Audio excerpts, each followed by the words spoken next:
Hello everybody and welcome back for some weekly VR news. As always, I'm Mateo311 and this is your channel for everything VR related. So once again, we have another really good week for VR. There's a lot of cool upcoming new releases, new game announcements, updates, and other really cool stuff like the Apple Vision Pro working with SteamVR going on in the VR industry right now.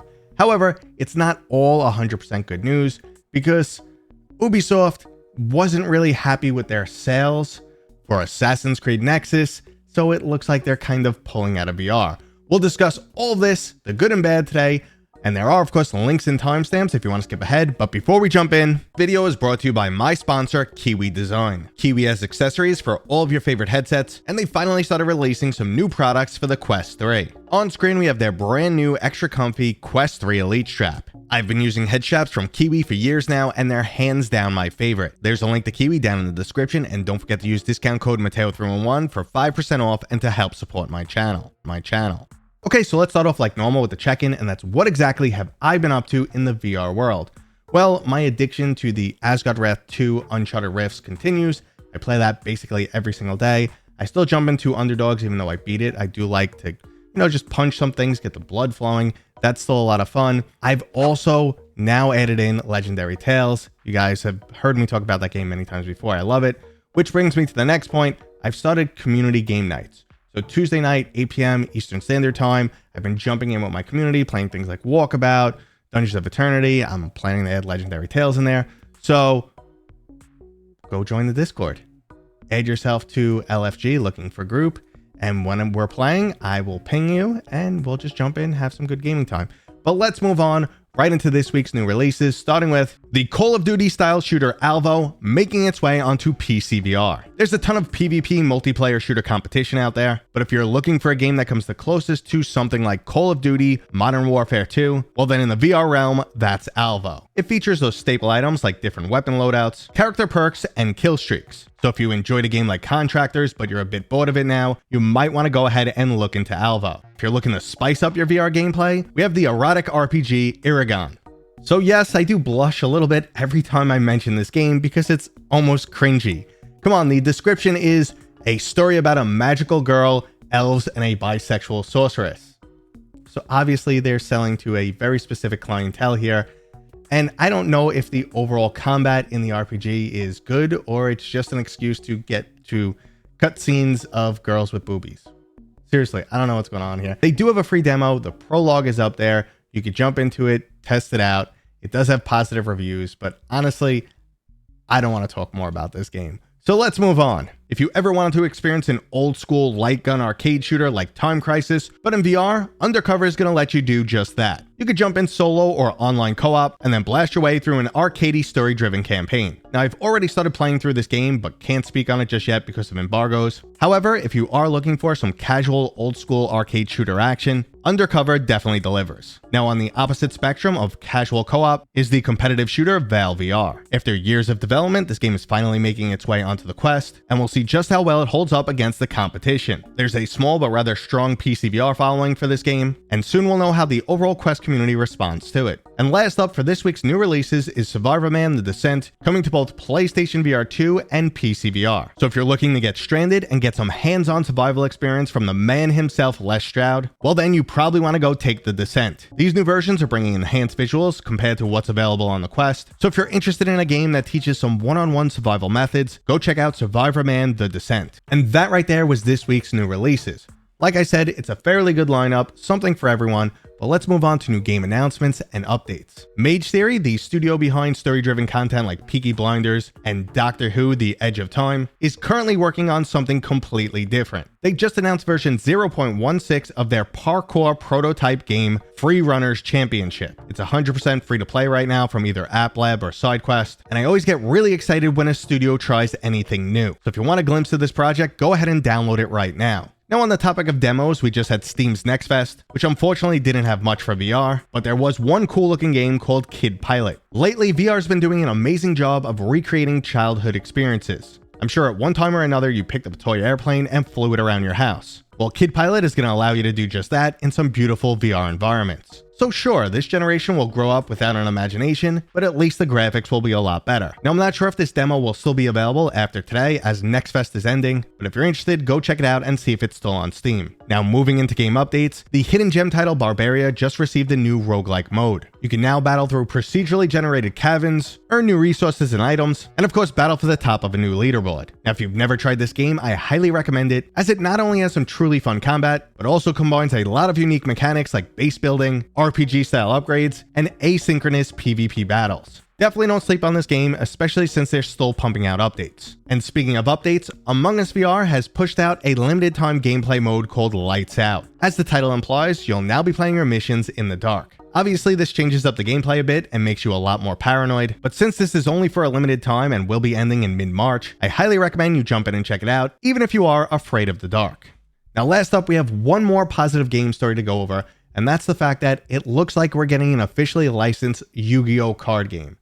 At a 25th anniversary event, they recently showed off a prototype VR game, and the response was very positive, so it looks like they'll continue to develop this title. Now, I was a huge fan of the cartoon back in the day. I loved the over-the-top storyline and those highly strategic battles featuring monstrous creatures, which I expect will be amazing to play in VR. I previously fell in love with Cards and Tankards, which is a similar style game, but an official Yu-Gi-Oh game would just be so much better. So let's hope we actually see this happen in the near future. But now we have to take a moment and talk about some not so great news, and that's Ubisoft wasn't happy with the sales of Assassin's Creed Nexus. Now, that doesn't mean they didn't make a profit, which they definitely did. It only means that they weren't happy with how much profit they made, and they also said, well, we're not going to push further into VR.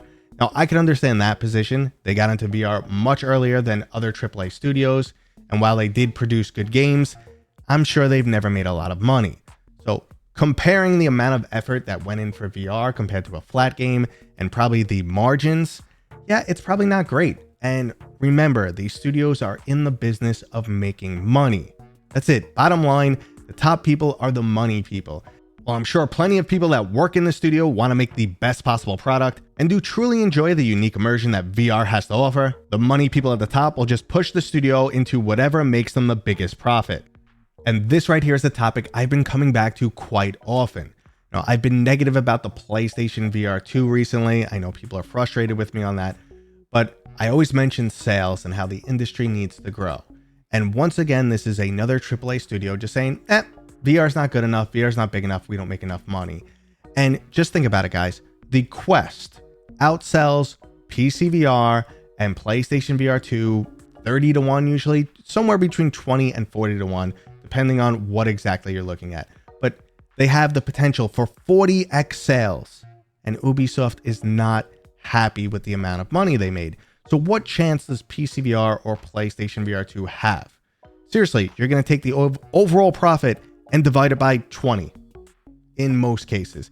Now, I know some people say, well, the clientele on the PlayStation and PC VR is different, so they probably would have enjoyed this game more. They should have put it on all platforms. They would have did better. I'm extremely skeptical of that because a couple things. One, the people on PC VR and PlayStation VR 2 generally have higher expectations.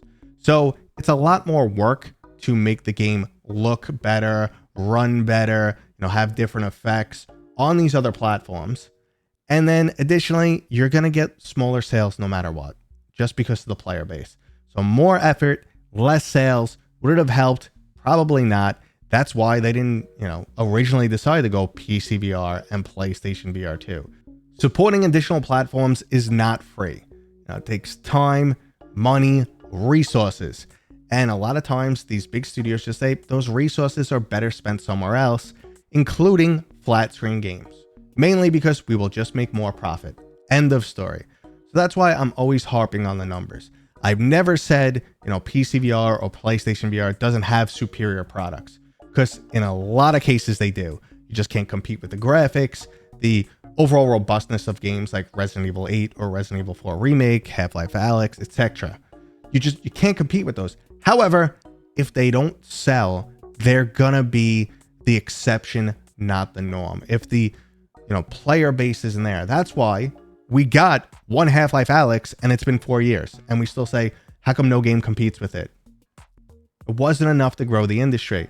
Both Meta and Valve have tried that let's just bring bigger games to VR and the industry will grow approach, and it didn't work. You know, Half-Life Alyx did have a huge impact, but just not enough, and Meta funded games like Stormland and Lone Echo, and while they're amazing games, some of my favorite to this day, they just didn't grow the industry. So that's why I always harp on this. It's not to put down PC VR, it's not to put down PlayStation VR 2. It's just the logistics of what VR needs to truly grow and then break us into the titles we really want to see. So yes, it definitely sucks that Ubisoft is pulling out of VR, but it's not unexpected. We'll get some cool first-party titles from Sony, from Meta here and there, but mostly VR is still going to be in the hands of indie developers for quite some time.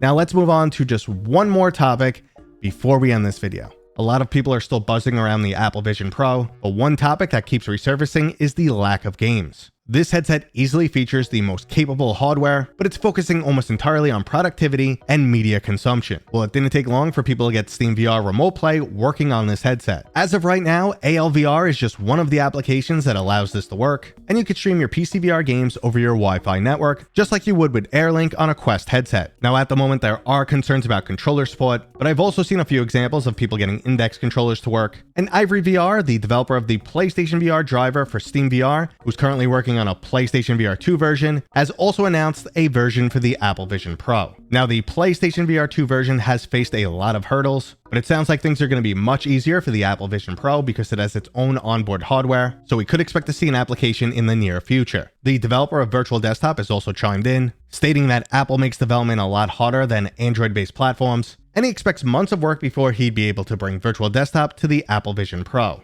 Now, overall, I am all for this.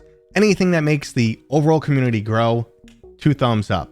So we'll get Apple people looking into Steam VR stuff. We'll get Meta people more interested in like what Apple has to offer with mixed reality. Overall, the industry grows. I'm a happy boy. We all get better products. But to go out and buy a $3,500 or more headset to use it for Steam VR is a little crazy. I'm happy the functionality is there, but I couldn't consider this as a great PC VR headset. Maybe I'm wrong here. I think between comfort, the off-head battery, the low battery life, it's probably not ideal, and then definitely not cost effective, but you can't deny those specs that this headset brings. And that right there was today's video. I hope you guys enjoyed it.